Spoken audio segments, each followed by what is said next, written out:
Class 6 English. Unit 4 Chapter Change of Heart. Welcome to this chapter explainer. Imagine करो आप school के playground में हो, एक सिंपल सा गेम चल रहा है and suddenly you lose the game. Have you ever felt like this? How do you actually feel? थोड़ा बुरा लगता है, राइट? बट क्या आपको इतना गुस्सा आता है कि आप चीट करने का सोचो?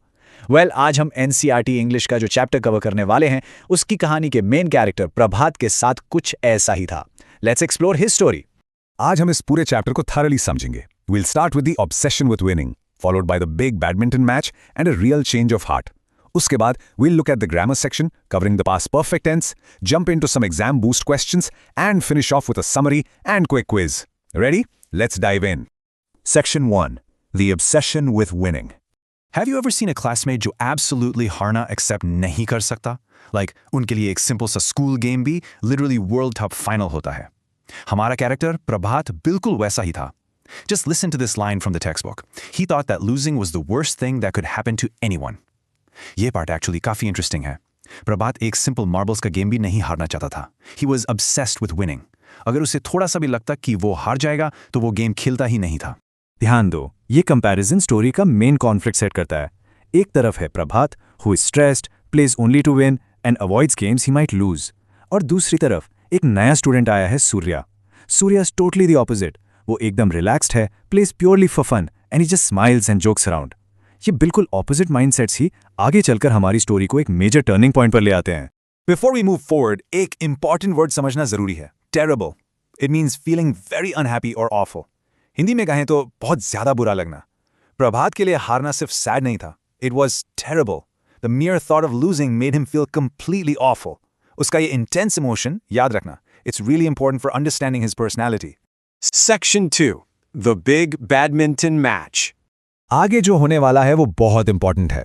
महीने का आखिरी फ्राइडे एक फ्रेंडली मैच का दिन था। प्रभात और सूर्या आमने सामने थे। Let's read this line carefully. But on Friday at the badminton court, Surya was a real phenomenon. पढ़ के कैसा लगा? The anticipation is huge. Prabhat ने इस मैच की इतनी सीरियस तैयारी की थी, बट कोर्ट पर आते ही it was a totally different game all together. यहां फिनोमेनन का मतलब क्या है? A phenomenon is someone who has extremely special qualities or abilities. Surya court पर मजाक कर रहा था, हंस रहा था, but effortlessly पॉइंट्स पर पॉइंट्स स्कोर कर रहा था। He was so naturally talented कि बिना किसी टेंशन के वो गेम को completely dominate कर रहा था। अब जो होता है, that is actually quite shocking. Surya इतना distracted था और इधर-उधर देखकर हंसने में लगा था कि उसने अपने स्कोर पर ध्यान ही नहीं दिया। और प्रभात, he was unable to handle losing, तो उसने चीट किया। प्रभात maliciously changed the scoreboard while his opponent was looking elsewhere. सोचो, सिर्फ एक harmless गेम जीतने की जिद में उसने स्कोर ही बदल दिया। Section 3. A real change of heart. Match तो प्रभात ने चीटिंग करके जीत लिया, but what happened next? Friday match में Prabhat cheats to win, but Friday night he can not sleep at all. उसको भयंकर गिल्ट हो रहा था। उसने मैच जीत तो लिया, पर उसे वो जीत वाली खुशी नहीं मिली। फिर सैटरडे को उसने एक बहुत अजीब चीज देखी। उसने देखा कि सूर्या बास्केटबॉल खेल रहा है and Surya was absolutely hopeless at it. एक बास्केट नहीं हो रहा था उससे, फिर भी वो बहुत खुश था। This made Prabhat slowly realise कि आखिर एंजॉयमेंट ज्यादा मैटर करता है, फाइनल स्कोर नहीं। ये इस चैप्टर की सबसे ब्यूटीफुल लाइन है। You needed to enjoy the game for its own sake. ये एग्जाम के लिए भी काफी इंपॉर्टेंट पॉइंट है। प्रभात को फाइनली समझ आ गया कि ट्रू पर्पस ऑफ प्लेइंग ये नहीं है कि आप सिर्फ स्कोरबोर्ड बदलो, but to experience the pure joy of participating. और बस यहीं से कॉन्सेप्ट आता है स्पोर्टिंग स्पिरिट का। What does it actually mean? Being fair, respecting each player and playing a game for enjoyment rather than just to win a trophy. Prabhat ने finally ये spirit अपने अंदर डेवलप कर ली थी। उसने दोस्तों के साथ जोकिंग स्टार्ट कर दी and even started playing fun games like hide and seek. In fact उसे अब सैड फील होता था जब हाइड एंड सीक खत्म होने वाला होता था। That is a massive change of heart. Section 4. Grammar. Past perfect tense. इस चैप्टर में past perfect tense बहुत ज्यादा यूज हुआ है। जब past में यानी बीते हुए टाइम में दो एक्शंस होते हैं तो हम इसे कैसे यूज करते हैं?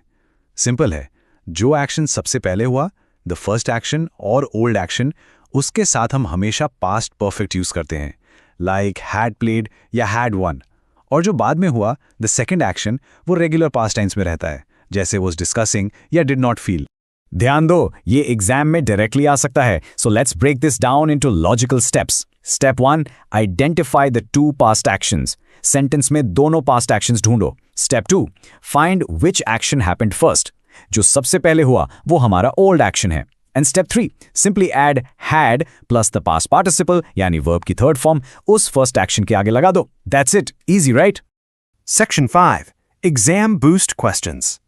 All right, focus everyone. Here is a crucial exam question directly from your textbook. Why do you think Prabhat cheated in the beginning to win the badminton match against Surya? I'll give you a 2-second pause. अपने दिमाग में इसका answer जल्दी से frame करो। सोच लिया? Let's check it. Awesome. Here are the perfect answer keywords. अगर आप इन bullet points को sentence में use करोगे, you will write a perfect high-scoring answer. Point 1, he was obsessed with winning and afraid to lose. Point 2, Surya was playing like a phenomenon, जो प्रभात से बर्दाश्त नहीं हुआ. Point 3, Surya completely distracted था. And point 4, Prabhat wanted the feeling of victory at any cost. In keywords को अच्छे से याद कर लेना. Section 6. Summary and quick quiz. ये टाइम है अपनी पूरी मेमोरी को लॉक इन करने का। Let's do a quick recap. Prabhat hated losing and cheated at badminton, पर उस रात भयंकर गिल्ट की वजह से वो सो नहीं पाया। अगले दिन जब उसने सूर्या का बास्केटबॉल कोर्ट पर रिलैक्स्ड एटीट्यूड देखा, it completely changed Prabhat's perspective. उसने फाइनली समझ लिया that scoreboards don't matter, true sporting spirit does. Let's test that grammar rule now with a quick fill in the blank. Surya blanked basketball for years before joining the school's badminton team. A, B, या C? Think about which action happened first. The right answer is C, had played. क्योंकि basketball खेलना older action था, therefore it gets the past perfect tense. Brilliant. Next time जब आप किसी playground पर जाओ, think about your own sporting spirit. Thank you so much for joining me today. Keep practicing, stay curious, and I'll see you in the next one.